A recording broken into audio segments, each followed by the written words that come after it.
السلام علیکم جی، آپ نے بارہا سنا ہوگا اور دیکھا بھی ہوگا کہ ہر جمعے والے دن ہمارے جو پورا پاکستان ہے، جمعہ ہو، کوئی بھی جلسہ ہو، کوئی بھی میلاد ہو، اس میں یہ دعا لازمی مانگی جاتی ہے کہ اللہ پاک کفار کو تباہ و برباد کرے اور مسلمانوں کو فتح نصیب کرے، کیونکہ ایران اور اسرائیل کی جنگ لگی ہوئی ہے۔ اور میرے ذہن میں ایک سوال آیا، ہو سکتا ہے آپ کے ذہن میں بھی آیا ہو کہ ہم بچپن سے لے کر آج تک یہ دعا مانگتے آئے ہیں، جس بھی مسجد میں چلے جائیں، کسی بھی فرقے سے تعلق رکھتے ہوں تو وہ یہ لازمی دعا مانگتے ہیں۔ لیکن کیا وجہ ہے کہ ہم دن بہ دن پستی کا شکار ہو رہے ہیں، اور جن لوگوں کے لیے ہم بد دعائیں کر رہے ہیں، جن لوگوں کی بربادی کی ہم کوشش کر رہے ہیں، تو وہ دن بہ دن آباد ہو رہے ہیں اور ترقی کر رہے ہیں؟ تو پھر یہ سوال اٹھتا ہے کہ کیا یہ دعائیں اتنے عرصے سے جو ہم دعائیں مانگ رہے ہیں، تو کیا یہ دعائیں قبول نہیں ہو رہی؟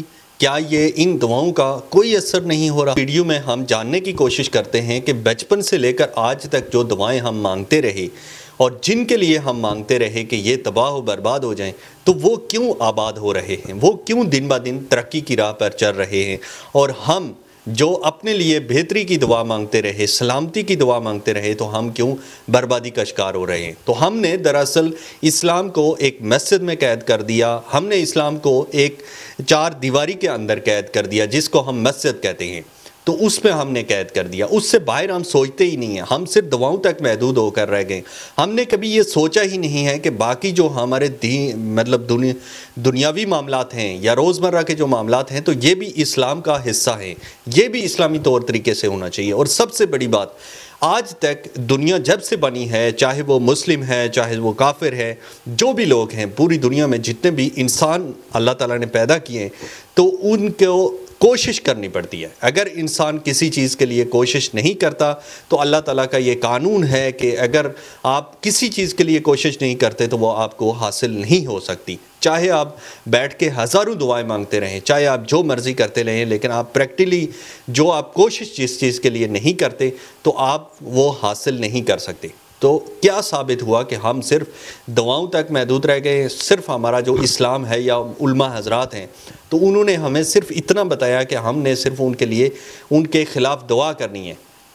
یہ ایسا ہی ہے جیسے کوئی بھی طالب علم جو ہے تو وہ پورا جو سال ہے تو وہ پڑھے ہی نہ، لیکن جب امتحان کا ٹائم آئے تو وہ دعائیں کرنا شروع کر دے کہ اللہ پاک مجھے پاس کر دے۔ تو ایسا کیا ممکن ہو سکتا ہے؟ ہم جن کے خلاف دعائیں کرتے ہیں، جن کے لیے ہم بد دعائیں کرتے ہیں، تو انہی کے جا کے انہی کے ملک میں ہم رہنا پسند کرتے ہیں، انہی کے قانون کی ہم تعریف کرتے ہیں، اور اپنا جو آج جو ہمارے ملک میں جتنا بھی قانون چل رہا ہے، تو یہ انہی انگریز کے دور کا قانون چل رہا ہے۔ اگر اس میں کوئی تبدیلی، چھوٹی موٹی تبدیلی ہوئی ہے، تو وہ بھی انہی کے قانون سے ہم نے لی ہے، جو انگریز کا قانون ہے، جو مغرب کا قانون ہے۔ تو وہی کلچر اور وہی قانون ہمارے جو اسمبلیوں میں، ہمارے جو عدالتوں میں وہی قانون چل رہا ہے۔ تو ہماری تبدیلی کیسے آئے گی؟ مطلب ہماری دعائیں کیسے قبول ہوں گی؟ اور عام علماء حضرات سے گزارش کروں گا کہ اگر آپ واقعی میں یہ چاہتے ہیں کہ آپ کی دعائیں قبول ہوں، آپ سچے ہیں، آپ اسلام کے ساتھ سچے دل سے کھڑے ہیں، تو پلیز خدا را جو آپ کو سننے آتے ہیں تو آپ ان کو فیکٹ بتائیں، آپ ان کو ریئلٹی بتائیں۔ پاکستان اور دنیا میں کیا ہو رہا ہے، ریئلٹی پہ دیکھیں، اور واقعی میں دیکھیں کہ یہ جو دعائیں ہم مانگ رہے ہیں، تو یہ صرف ایک فارمیلٹی تو نہیں پوری کر رہے ہیں، واقعی میں یہ ہو بھی سکتا ہے یا نہیں۔ تو ہم سب کو کوشش کرنی چاہیے کہ اپنے حالات کو بدلیں، ہم اپنے آپ کو طاقتور بنائیں۔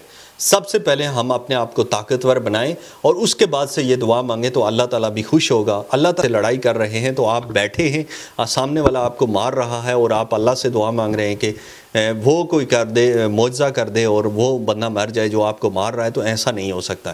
ایران اسرائیل کی جنگ میں ہم کو پریکٹیکلی سامنے آنا پڑے گا، خاص کر کے مسلمانوں کو، اور اپنا دفاعی سسٹم، اپنے آپ کو طاقتور ثابت کرنا پڑے گا اور طاقتور بنانا پڑے گا، تب جا کے تو دنیا مانے گی کہ واقعی میں مسلمان طاقتور ہیں۔ نہیں تو ایسا کچھ نہیں ہے ہم مسلمانوں میں، اور صرف دعائیں نہ کریں، کچھ اور دعا